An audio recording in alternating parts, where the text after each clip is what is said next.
y me hace ilusión por fin poder presentar este libro de Fernando Delgado, Mirador de Belintonia, porque es un libro que estaba en su cabeza, que lo hemos hablado muchas veces, pero por fin se materializa y frente a lo que creo que alguien ha entendido que eran unas memorias literarias de Fernando, no es así.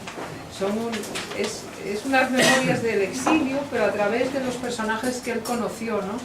Y Mirador de Belintonia, que os voy a contar que no sepáis, él fue, desde que llegaste a Madrid, uno de los visitantes, como otros muchos poetas jóvenes de la casa de Vicente Aleixandre, y la idea del libro siempre fue hablar del exilio interior y de los exilios de los exteriores, de cuando llegaron y volvieron, ¿no? Cómo lo tomaron, cómo lo entendieron y lo que te contaron, porque en realidad sí hay una parte de memoria periodística de Fernando, de las muchas entrevistas y de los muchos artículos que ha escrito en su vida, y sobre todo se ha centrado en los años 70, la pre y post transición, con todos los exiliados que volvieron, y en el caso de Aleixandre los que no se fueron, cómo entendieron la manera un poco estoica de estar en el mundo, ¿no? Y os dejo con Nacho Garmendia, como siempre, que es el editor del libro, y después tenéis a Fernando para lo que queráis preguntarle. Pues gracias y bienvenido, como siempre. Ya ha contado Ana prácticamente lo fundamental del libro. Yo voy a repetir prácticamente lo que ha dicho ella muy brevemente. En relación con el género, dice ella bien, y se ha ocupado también de remarcarlo él, que no son una memoria propiamente dicha, aunque es un libro en el que lógicamente tiene mucho peso la autobiografía, la vivencia personal, la vivencia profesional también, en el sentido de que retoma de alguna manera su trabajo como periodista de esos años. Pero bueno, me gustaría también citar el libro que hemos publicado en la Fundación, en Vandalia, donde estuve, que también es un poemario estupendo, que también tiene mucho de autobiográfico, y si allí Fernando pues evocaba los lugares que ha conocido, aquí lo hace a las personas en un momento dado, un momento histórico importante, del tardofranquismo hasta el final de la transición, 81, 80, 82, centrado en la figura, como queda claro desde el título, de Vicente Aleixandre. No es tampoco, como se ha ocupado él de precisar, una biografía que podría haber hecho, porque Fernando tuvo una gran intimidad con Vicente Aleixandre, como otros poetas de su generación. Tenemos aquí a Javier Lostalé, que también tuvo mucha cercanía con el maestro, o Molina Foix, o muchos de los que son también citados en el libro. Él se ha ocupado, decía, de precisar que no es propiamente una biografía, que podía haber hecho, aunque contiene páginas donde se narra y usa esa misma palabra, la intimidad o el centro que era Belintonia, la casa de Vicente Aleixandre, no solamente ya de la poesía española. Se habló de la poesía española para hablar de Guerrero. La casa de Vicente Aleixandre en Belintonia era también una especie de consulado de la poesía española, consulado del exilio interior dentro de España, no solamente de la poesía y de la literatura, sino también, como él sugiere, aunque tampoco cuenta del todo, de las andanzas generacionales de la gente que lo visitaba, de los amigos que lo visitaban. No es un libro que esté centrado, pese a su título, solamente en la figura de Vicente Aleixandre, y que de alguna forma, como ha dicho Ana, simboliza, es el gran exiliado interior, pero hubo muchos otros. Él menciona, por ejemplo, a Gil Albert, que es un caso muy parecido, tuvo hombre de exilio, pero llevaba ya mucho tiempo en España para entonces, con muchos otros compañeros de generación o más jóvenes que podrían ser adscritos a esa categoría de exiliado interior. Fernando habla no solamente de los famosos, interiores o exteriores. Por ejemplo, Rafael Alberti cuenta una conversación en Roma muy bonita con Neruda, con quien empieza el libro, que no era español, pero estuvo en España durante la guerra y de alguna forma también era español de corazón. Sino también de otros personajes que eso me parece muy interesante como lector, por ejemplo Martínez Nadal, por ejemplo Domingo Pérez Mini, Por ejemplo, Juan Marichal, que es un grandísimo intelectual español y que él reivindica en varias páginas del libro. Eso no es la nómina archisabida de los exiliados, de los famosos, sino que hay muchos otros autores de esos mismos años que quizás no son tan conocidos y que también tuvieron un peso y tienen muy importante en la cultura española. Eso en cuanto a los personajes. En cuanto a los espacios, pues del mismo modo que no se centra en Alexander, sino también en muchos otros autores, no es Belintonia el centro único del libro. Él insiste mucho, por ejemplo, tiene páginas preciosas dedicadas a la Casa de Hierro, Titulcia, que frecuentó, y son unas páginas muy bonitas, o las casas de otros escritores. Dice en algún momento del libro, con mucha razón, que en aquella España en la que la calle era del ministro del Interior, no había más remedio que reunirse en interiores, y entonces pues describe algunos de esos interiores, las casas de otros escritores como Caballero Bonal, por ejemplo, que aparece también en varias ocasiones, o la que he citado de Hierro, y también los bares, el Oliver, Boccaccio, los drugstores, que es palabra de la época también. Y bueno, en ese sentido describe muy bien, y con esto acabo, el tiempo, que sería, hemos hablado de los personajes, del espacio, o los espacios, y del tiempo. El tiempo, ya lo he dicho, es el tiempo de los últimos, el tardofranquismo, los últimos años de la dictadura, la transición y los inicios de la democracia. Esa actitud, yo creo que de alguna forma también se refleja en el libro, ese gusto por la transgresión, que como ha dicho el maestro Caballero, era una forma de rebeldía también frente al orden instituido, que tenía que ser necesariamente de puertas adentro, pero además de la militancia política que también aparece, había esa forma de vida, digamos, un poco al margen de la convención, que no dejaba de ser otra forma de luchar contra la dictadura.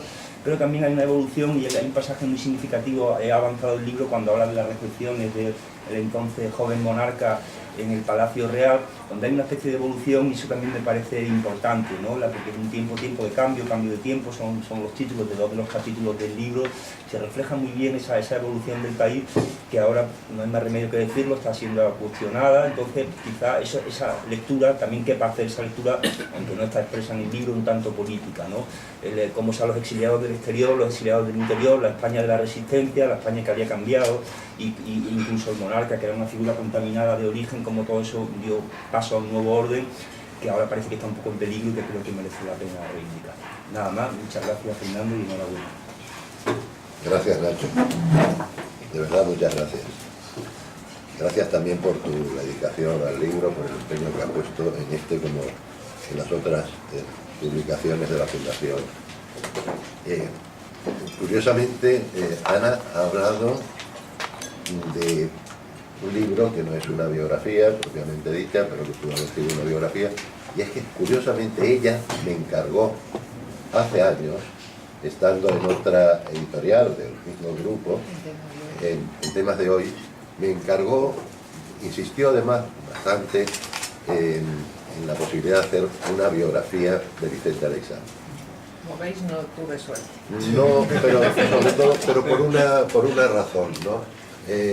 Yo, y los Tarés lo debe saber muy bien, pues compartíamos intimidad con Vicente Aleixandre, y Vicente Aleixandre era con nosotros, con algunos de nosotros, bastante sincero, íntimo, pero secreto, ¿no? y prudente. Y no con todo el mundo se expresaba de la misma manera, ¿no? De manera que nosotros conocíamos una vida interior de Vicente Aleixandre. Pero yo jamás se me ocurriría, se me hubiera ocurrido, y no me dijo desde el primer momento, aunque insistí varios años, sí. que era un tema de personal para él, y que el pudor y la confianza por muy que hiciera ser escritor, hubiera traicionado a Vicente. Vicente era muy discreto en estos temas íntimos, especialmente en el de la homosexualidad, que ya es de todos conocida, pero que en aquel momento además era pues un tema que casi nadie se atrevía a confesar, ¿no? Incluso después de la transición, incluso en la primera etapa socialista, había muchas resistencias al tema homosexual y muchas aprehensiones, y en fin, todo esto ha cambiado mucho a partir de ahora, ¿no? No sé cómo se manifestaría Vicente Aleixandre de estar vivo. De todas maneras, en la intimidad la conocíamos, pero yo no hubiera hecho nunca una biografía de Vicente. Se han hecho otra, muy respetable, y en fin, que lo hagan otras personas bien, pero yo creo que sus amigos y quienes fuimos, estamos en su confianza, no debíamos haber hecho eso y por lo tanto no quise hacerlo. Esto tampoco ha querido ser una biografía de Vicente Aleixandre ni un libro expresamente sobre Vicente Aleixandre. Se articula de esta manera. Curiosamente, la idea partió de ese encuentro con Neruda, al recordar yo el encuentro con Neruda en el puerto de Tenerife, que lo invitamos a bajar a tierra en los años 70, finales de los 60, sí. Lo invitamos a bajar a tierra en el puerto de Tenerife y dijo que no bajaba porque no ponía el pie en la España de Franco. Pero nosotros le dijimos que fue. Que era Canarias. Aquello era África, que no lo tuviera en cuenta, que aquello era África y tal. Bueno, lo cierto es que terminó bajando, pero porque Matilde Urrutia, su mujer, quería ir a comprar a la tienda de los indios. Y después pues estableció contacto con la gente de Gaceta de Arte, que fue una revista importantísima de la República, en Tenerife. Y entonces llamamos a nuestros maestros, Domingo Pérez Minic, Eduardo Westerdal, Pedro García Cabrera, los llamamos para que hablaran con él y tuvimos allí pues 4 horas de amenísima conversación. En ese momento Neruda dijo que tenía ganas de volver a Madrid por comer mariscos en 4 Caminos y por visitar la casa de Vicente Aleixandre, por ir a Belintonia, ¿no? Entonces Belintonia para mí se convirtió en ese momento, que era un jovencillo devoto, pues Belintonia para mí se convirtió como una obsesión, ¿no? Y yo quería pisar Belintonia. Y cuando llegó José Luis Cano por aquellas tierras, él fue el que me abrió las puertas a la casa de Belintonia. Y desde entonces tuvimos una relación muy estrecha. Vicente, durante un tiempo lo trataba de usted, y un día que llegué por la tarde me dijo muy seriamente que a partir de hoy íbamos a, no sé, que tenía que decir una cosa muy importante, y era íbamos a pear el tratamiento, ¿no? Y desde entonces empezamos a tutearnos y compartí, viví en aquella casa como sabe Javier, como muchos de nosotros, ¿no? Con más o menos frecuencia, y como muchos otros, porque la casa de Vicente fue muy variada, ¿no? En este libro aparecen personas vinculadas a nosotros, y al sector, que tuvieron relación con Vicente, pero había muchas otras con las que tenía él relación, que nosotros no teníamos vínculos, y por lo tanto no aparece alguna por olvido, como Rafael Morales, porque yo llegué a conocer al poeta Rafael Morales, que no era precisamente un poeta de izquierda, pero que era un hombre muy civilizado y honorable, y un poeta de cierta calidad. Y bueno, pues lo visitó y fue en buena parte biógrafo suyo, Leopoldo de Luis. Y yo a Leopoldo de Luis lo traté, pero poco, en realidad poco. Aparecen citados por ahí, pero nunca hablé de ellos con Vicente, y Vicente me habló de ellos. Eran, de los que hablábamos, éramos de un grupo más próximo, en el que estaba, pues, naturalmente, Vicente Molina Foix, Luis Antonio de Villena, Javier, y por supuesto, el que era permanente, el permanente estaba allí, era Carlos Busoño, que iba a verlo cada mañana, cada mediodía, ¿no? Bueno, yo no sé por qué estoy lanzando todo este rollo, cuando lo que quería decir con esto es que, en definitiva, yo no quería hacer un libro sobre Vicente Aleixandre. Yo quería hacer, y de hecho, hablando con algunos amigos poetas, jóvenes poetas, en una feria del libro, les dije, y les pareció bien el título, que fuera Memoria de los otros. para que no fueran unas memorias mías, que no lo son en absoluto. O sea, yo soy testigo de algunas cosas, hago preguntas y se me responden, y tengo conversaciones con algunos de los protagonistas y aporto mi comentario en algunas cosas, pero en realidad no son unas memorias mías ni unas memorias en las que yo quiera, aunque inevitablemente lo tenga, tener protagonismo. Por lo tanto, no quería que fuera tampoco un libro sobre Vicente Aleixandre, pero el hecho cierto es que se ha articulado el relato de esa manera, y hay una conversación de Vicente Aleixandre genérica que articula un poco todo el relato. Si bien hay espacios que se describen ahí en los que él no tuvo participación, porque es verdad que no salía de Valintonia sino al fin en los jueves o los martes. ¿Cuándo iba, Javier? Los jueves, me parece. ¿Los jueves iba? No, los jueves era la academia. Los martes al cine y los jueves a la academia. Entonces, solo esas dos salidas tenía, de manera que no podemos, algunos de los espacios que aquí se describen son espacios de gente a la que estuvo vinculada y que quería, ¿no? Como el caso de José Hierro, y todos los que nos reuníamos en la casa de José Hierro éramos en definitiva gente próxima a Belintonia. En fin. Perdona, Fernando, yo creo que lo de Mirador de Belintonia, que ha sido también un título que lo hemos tratado bastante los tres, ¿no? Es un poco como si fuera el faro, ¿no? El faro que te va dando sí, los enfoques para cada claro, tema que quieres tocar. Y la verdad es que luego está muy presente Vicente Aleixandre en todo, no solo por las conversaciones particulares que yo pudiera haber tenido con él, sino también por las entrevistas que yo creo, y Javier Lostaré me lo puede aclarar, yo creo que Vicente no concedió muchas entrevistas, ¿no? Y yo tengo... Tú fuiste que hiciste más largas. Sí, las hice largas, ¿no? Y tanto para la radio como para la prensa en distintas revistas, ¿no? Bueno, y también él tenía en esas declaraciones, al tener confianza, pues se manifestó muy bien, ¿no? De manera que eso ha permitido articular un relato, ¿no? En el que evidentemente él tiene mucha importancia.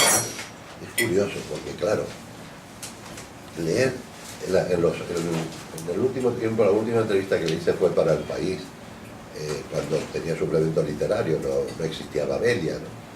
En el año, creo que 82, y en una parte de esa última entrevista que yo, con la que yo termino el libro, dice: desde su retiro madrileño, Vicente Aleixandre, cuya conducta cívica fue tan ejemplar como su obra, siguió los nuevos avatares de nuestro país, las transformaciones que experimentaba la nueva sociedad democrática que desde su posición independiente había anhelado siempre.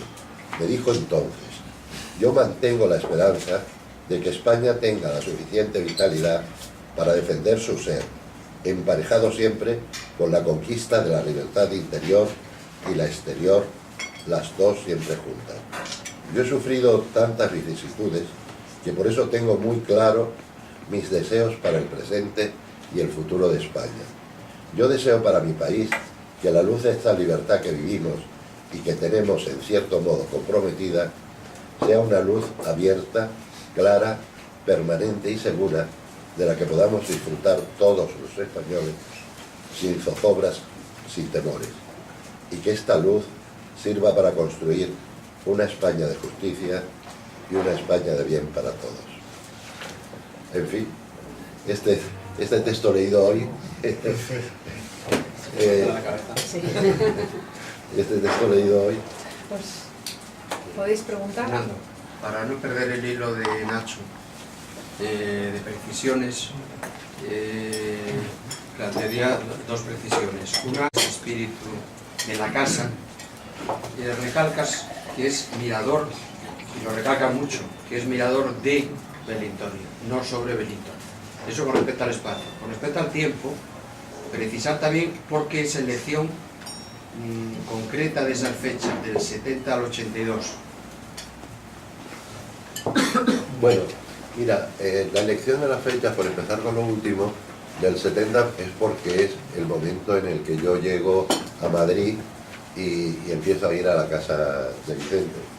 Y entonces está después de esa conversación con Neruda que yo explico y tal, bueno, a partir de ahí, entonces por eso empieza en esa etapa que es la etapa que yo he vivido y que yo viví en Madrid, no solo con Vicente Aleixandre, sino con la gente que era próxima a Vicente Aleixandre y que eran mis amigos íntimos, ¿no?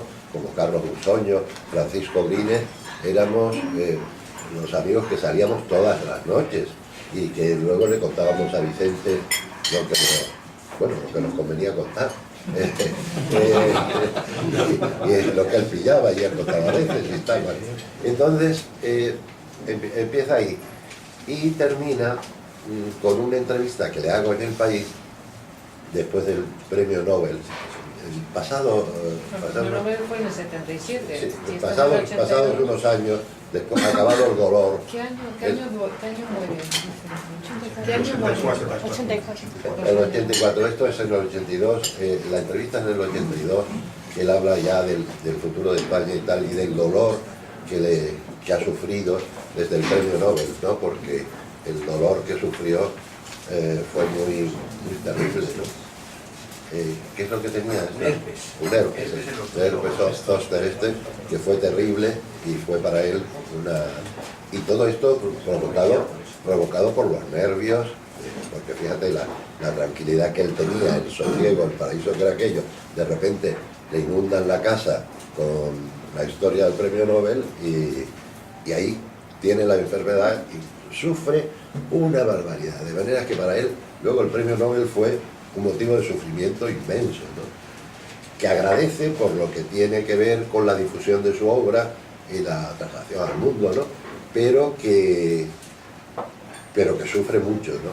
Y entonces ahí ya se cura, cuando hacemos esa entrevista, y con esa entrevista acaba el libro, porque acaba realmente ya ese periodo,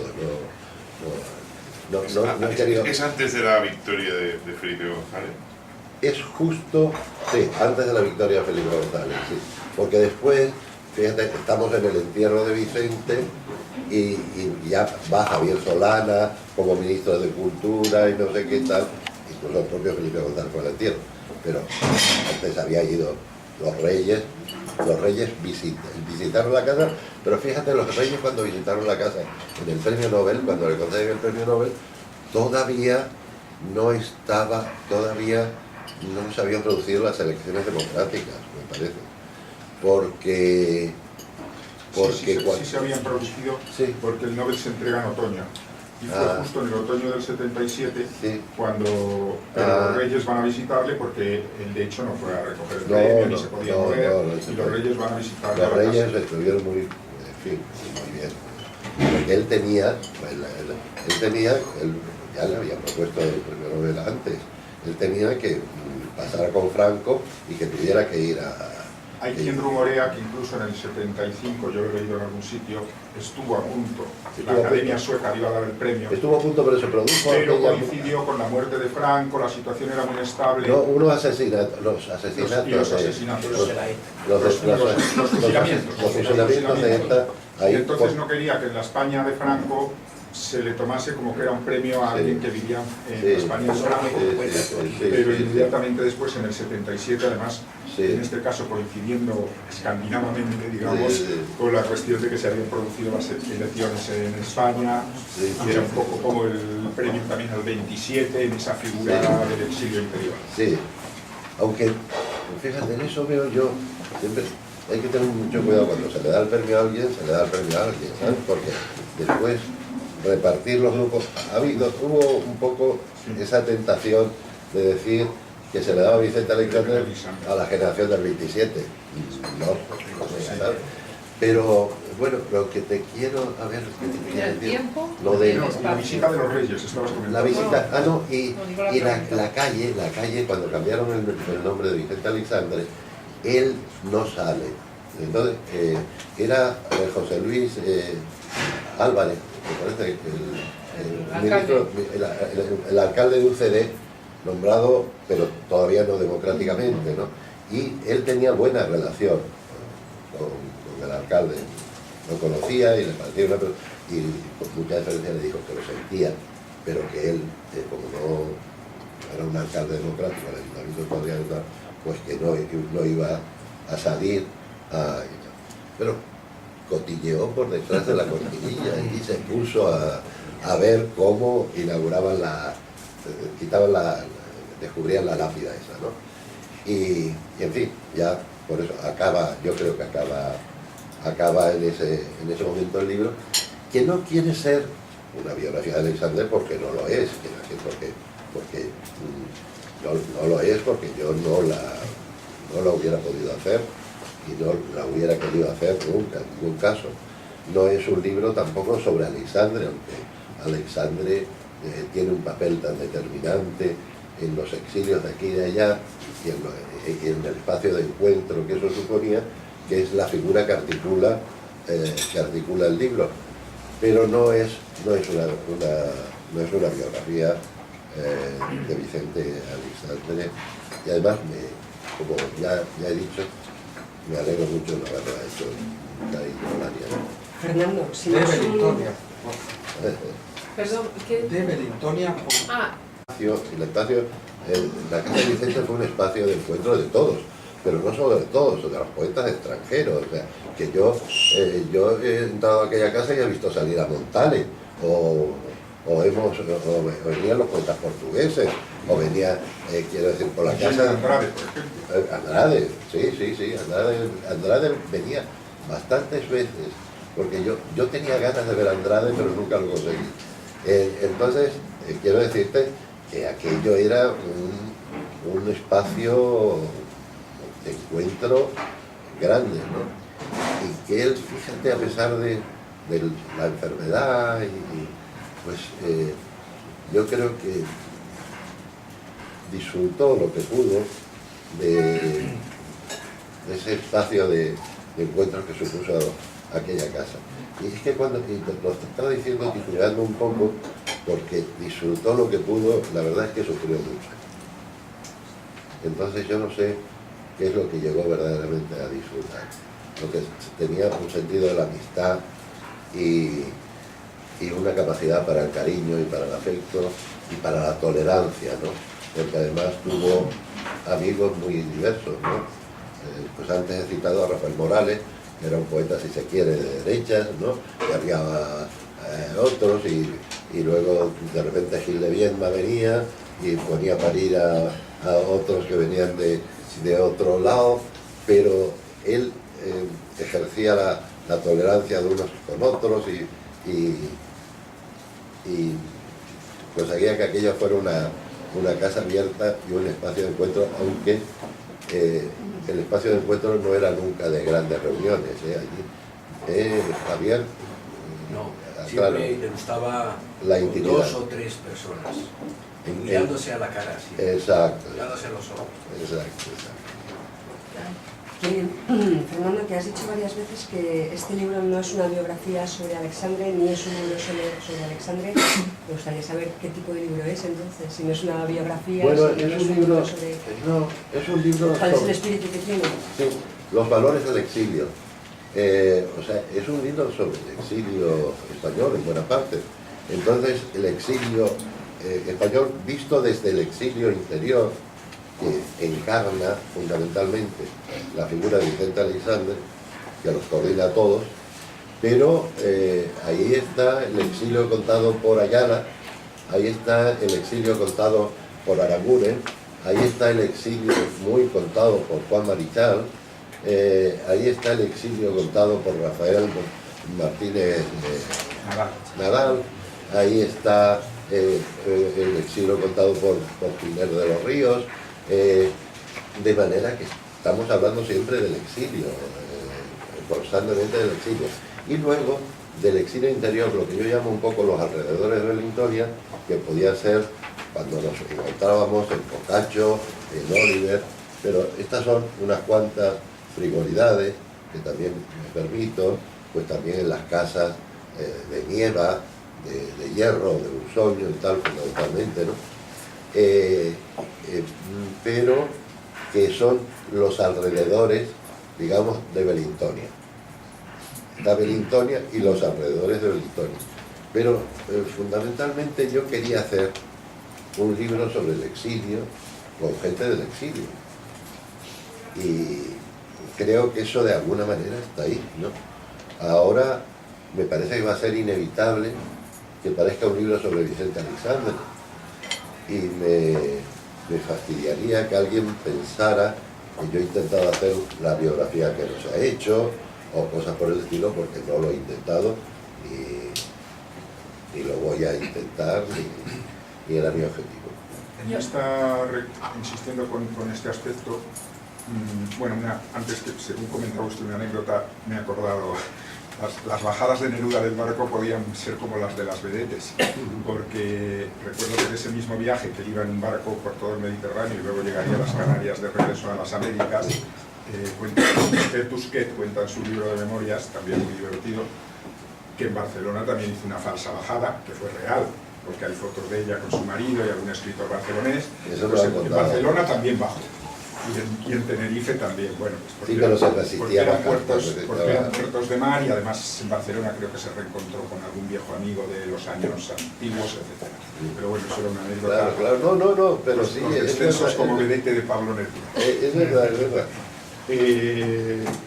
Sobre la recuperación y los valores del exilio, yo creo que Belintonia podría ser un elemento más a partir de finales de los 60, ¿no?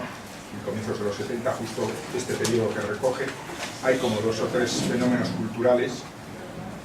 Uno puede ser Seix Barral y su catálogo, que publican, ha mencionado el nombre de Francisco Ayala, Rosa Chacel también empieza a publicar, es decir, por un lado un catálogo, hubo también otros, pero que recoge a gente de fuera, papeles de Son Armadans, la revista de Cela, que algún malvado ha dicho que fue su mejor obra, y Belintonia podría ser un espacio íntimo donde también, digamos, contribuye a esa recuperación, ¿no? Es decir, que esa recuperación gradual que se hace desde finales de los 60, comienzos de los 70, pudo tener varios lugares. Sí, en efecto, y además, aunque ahí Belintonia, en el caso del libro, articula un poco el libro, pues, por ejemplo, Rosa Chacel, no me consta que fuera a ver a Aleixandre, porque buena era ella, necesitaba que la fueran a ver a ella siempre. Pero cosas por ejemplo. Ayala creo que sí. Ayala sí. Ayala además Ayala, que era malo cuando quería. También era bueno. O sea, yo lo quería mucho, pero tenía sus maldades. Pues, sin embargo, con Vicente fue muy respetuoso, ¿no? Respetaba mucho a Vicente. Y Ayala, como sabes, además, pues no creía en el exilio, ¿sabes? En el exilio que él mismo había vivido, y en el exilio no creía nada. Pues ahí se dan los contrastes, el contraste, por ejemplo, de Marichal y Ayala, que son argumentos del exilio totalmente diferentes, ¿no? Pero a lo mejor lo que yo quería hacer era un libro sobre el exilio, y me fui explayando y metí este otro exilio interior frívolo, y a veces no tanto, ¿no? Quiero decir, porque Nieva, por ejemplo, sí había estado muchos años fuera de España. Había estado muchos años y de una manera. Lo que pasa es que Nieva no era, ¿qué te digo yo? Era un heterodoxo de verdad. Nieva era frívolo cuando tenía que serlo, pero muy inteligente, muy productivo. No era de estos exiliados pesaditos como un plomo, que lo era bien. Entonces Nieva era muy pendón. Tenía muchísima gracia. Una de las personas más graciosas que yo he visto en este mundo y con la que he disfrutado más era Nieva. Además, la casa de Nieva era una casa llena de atresos. Luego, como decía Busogno, nos daba la peor ginebra que se ha bebido nunca, porque no tenía dinero. Luego lo fue ganando en el teatro, pero no tenía dinero. Yo mismo, estando en Radio Exterior de España, le di colaboraciones a Nieva que no no lo hacía por gratificar a Nieva, sino que me parecía muy honroso que la Radio Exterior de España tuviera firmas como esa, ¿no? Y entonces, pero lo necesitaba porque estaba, vivíamos, había vivido, porque yo he vivido, me parece que lo cuento ahí, yo viví en el mundo de Venecia que vivió Paco Nieva. O sea, yo viví con esos amigos de Nieva, que además, Toribio, un amigo mío y yo, íbamos con algunos amigos de estos que parecíamos chulitos, porque nos invitaban a cenar en la Fenice o nos llevaban al teatro, pero porque éramos jóvenes, bueno, guapitos, éramos jóvenes guapitos. Entonces, pero estábamos en ese puterío de Levante, que se decía allí en Venecia y tal. Y todo eso lo describo porque es un mundo también, un exilio muy particular en Nieva, porque también teníamos exilio de los aburridos y de los, en fin, es verdad que había exilios dolorosos y no caben frivolidades con esto, ¿no? Pero sobre todo el exilio de Salinas, por ejemplo, fue un exilio enormemente doloroso, ¿no? En fin, pero yo lo de Mirador de Belintonia lo quería ver, pues eso, como visto desde aquí, visto de ahí, ese mundo de los exilios. No quería hacer un libro sobre Vicente Aleixandre. Con Vicente Aleixandre sí, pero no un libro sobre Vicente Aleixandre. Porque ese libro sobre Vicente Aleixandre lo pueden hacer otra gente mucho mejor que yo. Pero yo sí tenía conversaciones con Vicente Aleixandre, que están, que ya figuran en todos lados, ¿no? O sea que, y esas conversaciones pues articulan muy bien, en fin, perdón por el anterior, en fin, articulan el libro. Ana, y después tenemos otro. Ana, yo quiero hacerle dos preguntas. La primera es cómo el libro de José Luis Cano sobre conversaciones con la India, cómo, digamos, ha dialogado, ha servido incluso como punto de partido para su libro. Y la ¿El libro de José Luis Cano? Sí, lo ha tenido, a pesar de diferencias, pero sí lo tenía presente. Y la segunda pregunta, y espero no ponerle en un compromiso, pero se ha hablado mucho de la biografía de Vicente Aleixandre y me gustaría preguntarle qué piensa sobre la biografía que recientemente y tanto escándalo hubo de Emilio Calderón, donde creo que incluso la agencia Balsex no se esperaba que se contaran ciertas cosas. En fin, una cosa es la opinión que yo tenga sobre el libro mismo, quiero decir lo que me parezca el libro desde el punto de vista de la escritura o de tal, es una cosa, y otra cosa los documentos que aparecen ahí. Ahí aparecen también muchas cosas de las que yo he hecho con Aleixandre y tal, pero los documentos que aparecen ahí, que son terribles, pero que son verdaderos. O sea, porque ahí hay una carta de amor a Carlos Bonsoño, pero quien la llevó a los tribunales con intereses fue su propia mujer. Luego su propia mujer es la que se ha puesto a defender la gran virilidad de Carlos Bonsoño, que era cierto. Carlos Bonsoño era un putero estupendo. Carlos Bonsoño es el único bisexual de verdad que yo he conocido. Ha tenido novios y novias a porrillos. Contaré una cosa en la intimidad, pero llegó a tener una novia en Asturias, que se casó, la novia se casó y él fue a la boda. Y estaban en el mismo hotel, el matrimonio y en otras habitaciones. Pues la novia se salió de la habitación matrimonial y se fue a follar con Carlos Bonsoño. De manera que Carlos era un ser prodigioso, verdaderamente muy inteligente, muy brillante, muy bueno, muy buen amigo, muy buena persona y un hombre verdaderamente de una versatilidad. Entonces, es verdad que todas esas cosas que aparecen ahí, pero claro, ¿Sabes de dónde sale la carta esa, por ejemplo, de Vicente Aleixandre a Busoño? Pues sale del juzgado. Porque ¿quién la llevó al juzgado para defender sus intereses frente a la familia de Aleixandre? Pues la mujer. Entonces, de ahí ha aparecido esa cosa. A mí jamás en la vida se me ocurriría escribir biografías de ese tipo y tal, pero en fin, comprendo que si alguien quiere hacer... Bueno, como está pasando, que se están conociendo también muchos documentos, no solo de este caso, de otros muchos, de correspondencias y muchas cosas que hasta ahora a lo mejor no se conocían. Claro, sí. Ahí al fondo tengo... Buenos días, Miguel Ángel Valero, Diario Abierto. Yo llevo leídas 74 páginas del libro, entonces me atrevo a hacer dos preguntas.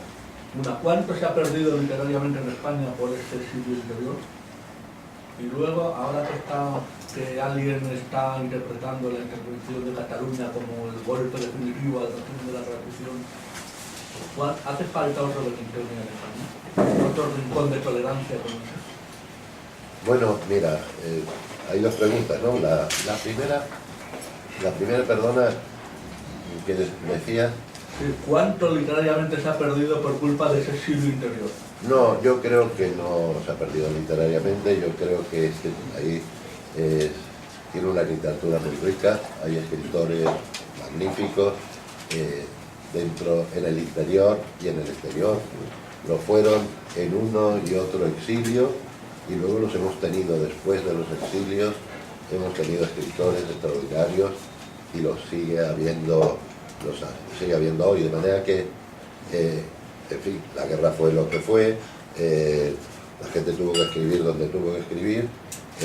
A Max Au le hubiera gustado más escribir aquí que escribir en el exilio, y es el más grande escritor, para mí, de todos esos exilios, el más grande escritor, más prolífico y además más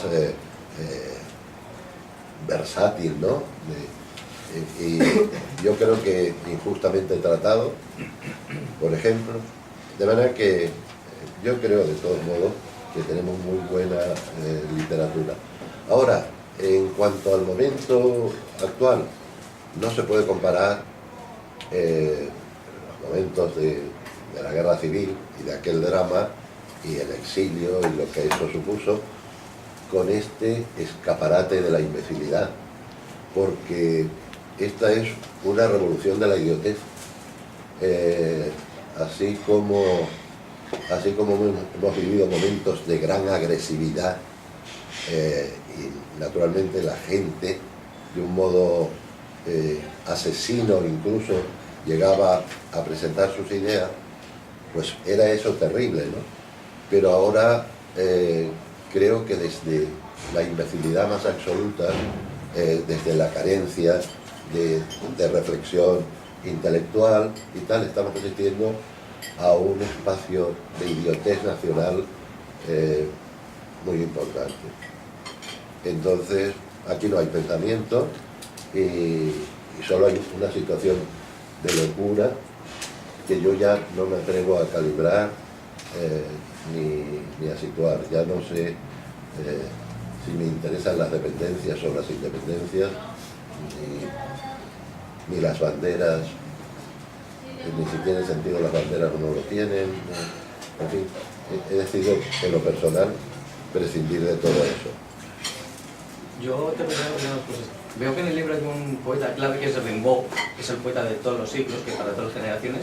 ¿Por qué se ha metido en el libro?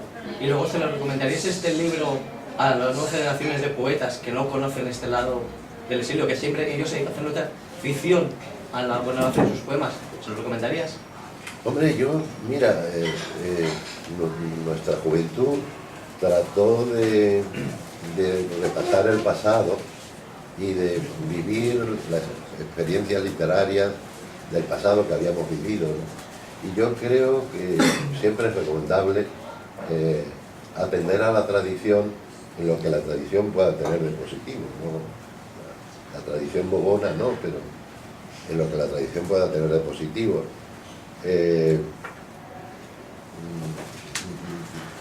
No sé si Como ahora publican todos los jóvenes del exilio, te cuentan. Ayer estuve en una presentación de un libro de poesía y hablaban del Guernica, cómo veían esos Guernica sin conocer el Guernica. O sea que están metiendo cosas que no saben. Pero lo que pasa es que a veces, yo creo que se está desconociendo mucho la historia de España.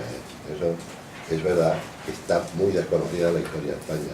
Y puede pasar eso, ¿no? Puede pasar frivolidades de esa índole, ¿no? Pero en fin, a lo mejor esas frivolidades ocurrieron en todo tiempo. Lo que pasa es que es más incomprensible que suceda ahora, porque las nuevas tecnologías nos permiten acceder las nuevas generaciones están más a nuevas formas de conocimiento, ¿no? formadas. Sí, a nuevas formas de conocimiento que nosotros no teníamos, ¿no? Hay más facilidad para la información y para la historia que había antes, ¿no? Es ejercer un criterio. Y este libro, desde luego, aparte de por su trayectoria, sobre cómo era en aquellos años de un Madrid gris, de un Madrid que olía a churros y calamares a la romana, como decía Ramón Ayesa, cómo era la vida transgresora de los escritores. ¿A qué os dedicabais, ¿no? Era bastante transgresora, fíjate. O sea, es que yo creo... Que la mayoría vivíais de otra cosa. Sí, y uno no se atreve, No era de uno no se atreve a valorar una noche, lo golfa que podía ser esos años últimos del franquismo, ¿no? Yo no sé antes, pero bueno, yo ya en mi propia juventud, pues como tenía playas nudistas en Canarias y borracheras y extranjerías y no sé qué, pues a ese puterío ya estaba acostumbrado. Que cuando vine a Madrid, pues tenía siempre miedo, ¿no? Tenía siempre miedo. Además uno tenía la necesidad de tener una vida secreta, porque yo trabajaba en Radio Nacional de España. Pero debo también reconocer que en Radio Nacional de España sabían perfectamente cómo era, y a mí Victoriano Fernández así, que era un me respetaba mucho, me consideraba mucho y me decía: yo, Fernández, que a usted no le puedo ofrecer, y no me ofrecía hacer algunas cosas o transmisiones o tal, porque él ya sabía, y no pasaba nada, quiero decir, sabían lo que pensabas y sabían cómo eras, y estabas en esos últimos años del franquismo. Hay que reconocer, tenían muchos peligros, porque había un puterío de Levante en este Madrid extraordinario. Ahora, te podían pillar un día. Yo, por suerte, nunca me pillaron, pero un día entraban y te podían pillar, pero era verdaderamente, Madrid era ya una ciudad donde seguían existiendo los calamares fritos y estos churros en fin, en eso se ha modernizado mucho más, y la verdad, la capital se ha transformado enormemente, pero tenía ese lado golfo secreto importante. Y yo creo que no, para empezar, además, todos los antros de la noche estaban abiertos toda la noche.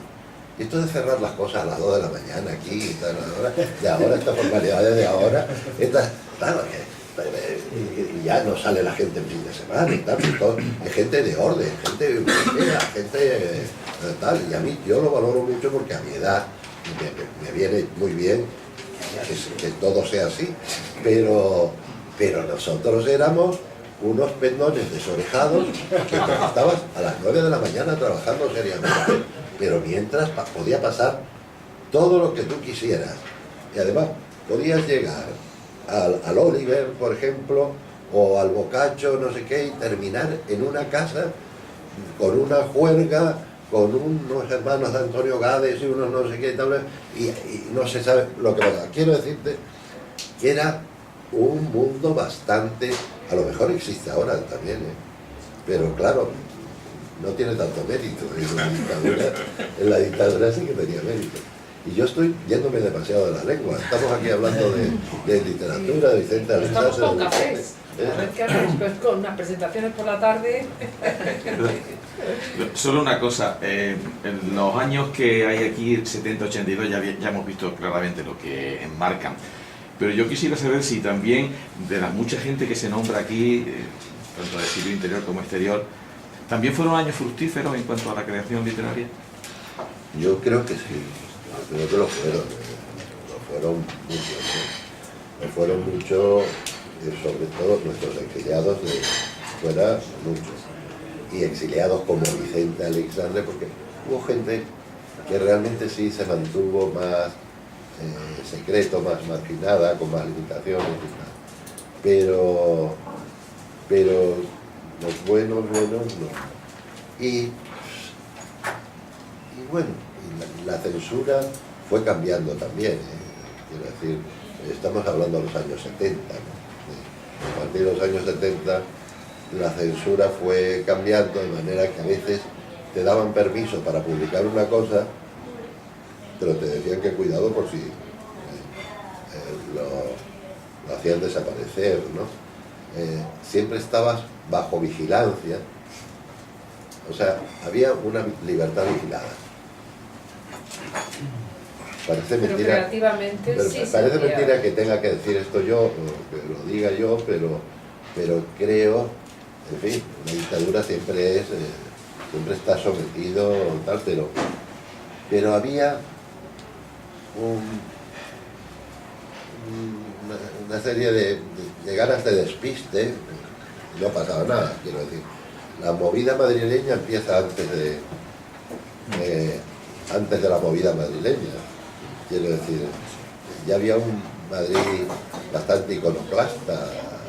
Pero al mismo tiempo eran creativos, porque está Caballero Bonar, está Paco Brines, está tú mismo. O sea, quiero decir que ahí hay una época... No, y fíjate, pues sí, en Oliver, donde nos veíamos muchos escritores muy buenos que publicaban sus obras, y la obra está, ¿no? La obra de muchos poetas, ¿no? Y publicó Blas de Otero, tal, quiero decirte que... Esto es una crónica también de la memoria, ¿no? Sería también, se te nota también algo del aspecto periodístico y sobre todo también la suerte a lo mejor de haber conocido todos esos personajes que pertenecen a una generación y que son impagables al poder haber tratado con todos ellos, ¿no? Sí, yo tengo, mira, le tengo un poco de miedo a la memoria por... Bueno, dices que hay algo de ficción también. No, ficción no. Te advierto que no hay ficción. Podría haber algunas indiscreciones, algunas cosas divertidas que yo no incluyo en el libro precisamente por respeto y por prudencia, ¿no? El libro podría ser tener más puntos de cachondeo incluso, y no he querido hacer eso.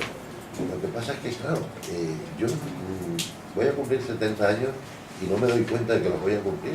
Y entonces, esto de la memoria me fastidia un poco, porque estás recordando, parece que es cosa de otra edad, ¿no? Pero uno debe estar satisfecho también de lo vivido, y ahí realmente toda esa gente con la que hablo, era gente con la que ha merecido la pena vivir, ¿no? Y disfrutar. Y entonces, bueno, pues sí, pues hay que ser justo. Y yo creo que también hay una parte, aunque solo sea porque están las fotos, de memoria periodística, de una serie de entrevistas, claro. Y eso, ¿no? Pues yo desde la última entrevista a Vicente Aleixandre se la hice yo porque me mandaste tú. No, porque fue director nuestro. Sí, bueno, hicimos un día que dejasteis a Radio Exterior, que fuese Radio 1, que fue el día de la Hispanidad, con perdón, es el día 12 de octubre. Ese día se salió Radio Exterior por Radio 1 y se hizo un programa especial de los premios Nobel en castellano, que salieron todos, las voces de todos, cerraba Vicente Aleixandre y el único que no estaba era el Chegaray porque no había radio todavía, pero los demás estaban todos. Esa fue la última vez. ¿Qué año es ese? 84. El 12 de octubre del 84. A mí me parece un libro realmente serio, como decía Ángel, con mucho criterio, en donde está desde luego la mirada del periodista tú mismo dices, el oído y la vista. Está también el novelista que sabe hilar relatos, aunque no sea un libro de relatos, ni es una novela, naturalmente. Y luego está también el poeta, que tiene esa capacidad de pasar al otro lado de la realidad y de convertir en esencial algunas cosas que parece que no son esenciales. Todo eso, y sobre todo también un entrañamiento que hay entre literatura y vida, constantemente, que eso es muy importante. Y luego un reconocimiento al exilio. O sea, es un libro de gratitud hacia el exilio realmente impresionante, y de conocer a muchos, como se ha dicho aquí, eran conocidos, pero otros no tanto. Luego hay relatos muy divertidos, como toda la historia con Vicente Núñez, que Vicente Núñez tampoco es muy conocido, pero sin embargo el relato ese y todas las consideraciones que hay también ahí en la etapa esa final del dolor que tú has dicho de Vicente Aleixandre, en cuanto Vicente Aleixandre habla de cómo creaba los poemas en el sueño y todo eso, que es y la reflexión del dolor que tiene Vicente Aleixandre, que también son.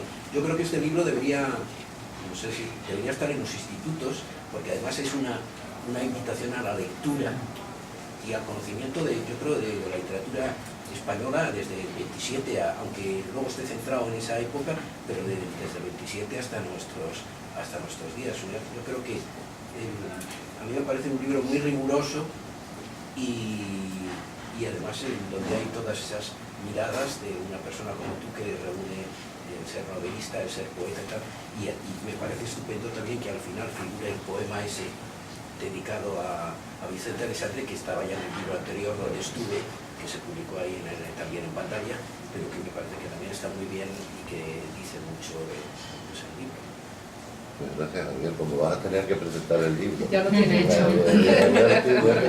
Pero yo lo escribiré, porque luego dejaré que el torrencial de Juan Cruz hable. ¿Sabes lo que pasa? Que el libro es un libro parcial, quiero decir, que es un libro que puede tener, y lo podías ampliar más, pero yo no quise hacer eso, ¿sabes? Quise usar la proximidad de texto, de conversaciones, de recuerdos, tal, pero sin hacer una cosa demasiado amplia, demasiado, ¿sabes?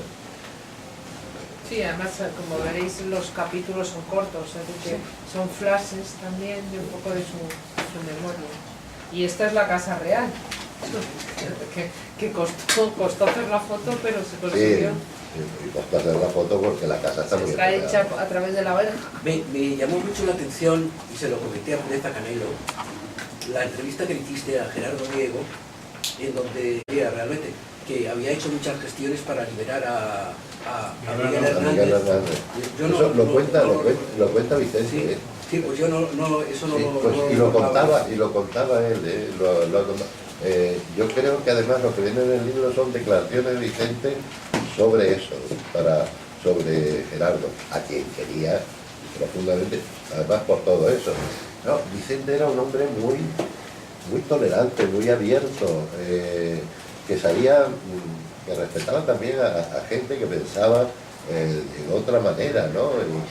Y Gerardo era un hombre conservador, pero muy buena persona. Muy humilde, tú lo dices ahí, porque además narras otra cosa, que eso es lo que le comenté a Pureza, que él dijo, yo creo que más de una vez en la entrevista contigo, que él no se consideraba un poeta importante dentro de su generación. No, y además lo decía eso sinceramente. Es una humildad realmente... Lo decía muy sinceramente, con una humildad tremenda. Pepe Hierro valoraba mucho su obra y claro, también la persona de Gerardo, ¿no? Que era un hombre muy tímido, muy callado, pero que fue un hombre muy generoso. ¿Ves? La verdad es que ahí la gente se entendía, ¿no? Tenía muy mala leche Bergamín, que se pasaba con todo el mundo, pero por ejemplo Gerardo era una persona muy movida. Vicente tuvo muchos años como vecina Carmen Conde, lo cual también es un mérito. La sufrió. Bueno, chicos, pues muchísimas